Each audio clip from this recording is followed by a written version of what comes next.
Hi, this is Bruce Bradley with a special video for today's blog. The topic is processed food. Some people ask me, so what's all the fuss about processed food? Food is food, right? Well, my answer is no. All food is not created equal.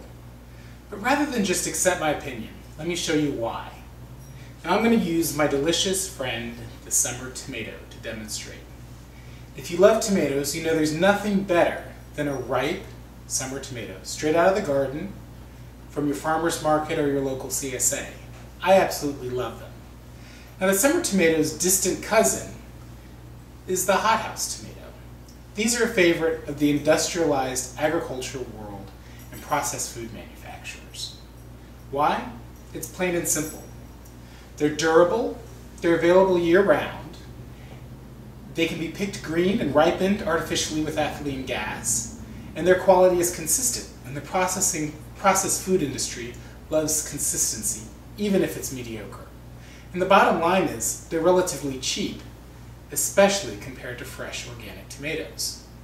So let's take a second and compare these tomatoes. Let's start with the organic summer tomato. Its color is bright red, but its skin isn't perfect. There's some blemishes. It's soft to the touch, but not mushy. Let's cut it open and try it.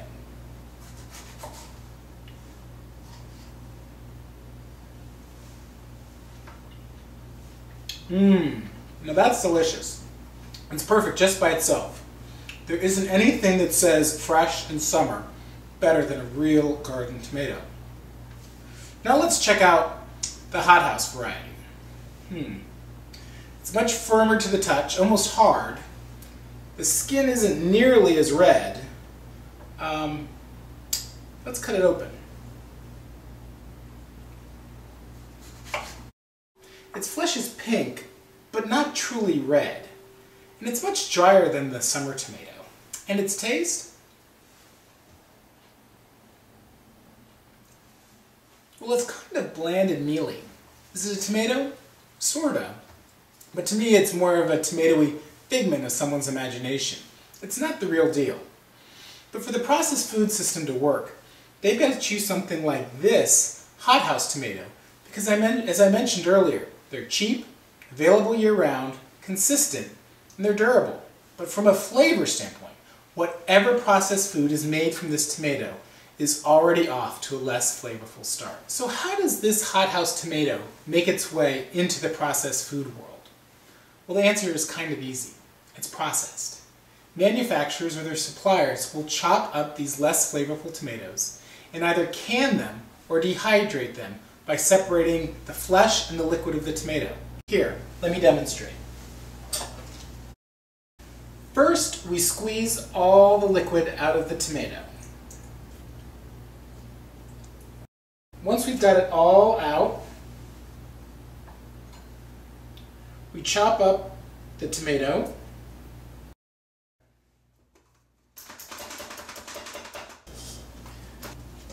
Then we're going to drain it and make sure all the liquid is out, pressed out. And then we're going to take the tomatoes and put them on some parchment and spread them out.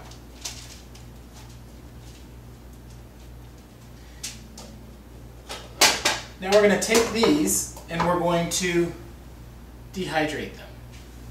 Okay, it's been a couple hours and now we have some dehydrated tomatoes. And much like their canned counterparts, now these tomatoes are completely shelf stable and can be used by a processed food manufacturer to make tomatoey products. Now some of you may be thinking, well, that's not too bad, right? Well, here's the rub.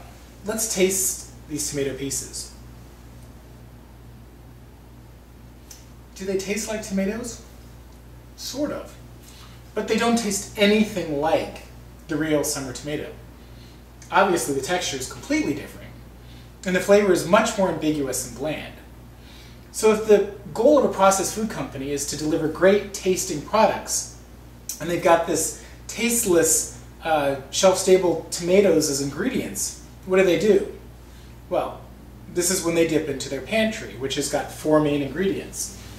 Sodium, like salt and MSG, sugar, or high fructose corn syrup, fats, and added flavors. You see, since processed food companies don't have real, fresh food to work with, they've got to compensate in other ways, and their toolbox is full of stuff that over time really adds up and isn't very good for you. So they add it to products like these to give more flavor to that bland, tomatoey taste. But the truth is, the real flavor is coming from one or all of the big four: sodium, sugar, fat, and added flavors. So when you're back in the store reading labels, just remember, all food is not created equal.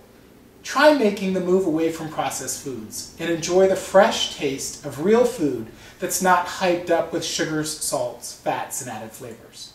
Well, that's it for today's webisode. If you've got questions or comments, please email me or enter them in the comment area of my blog.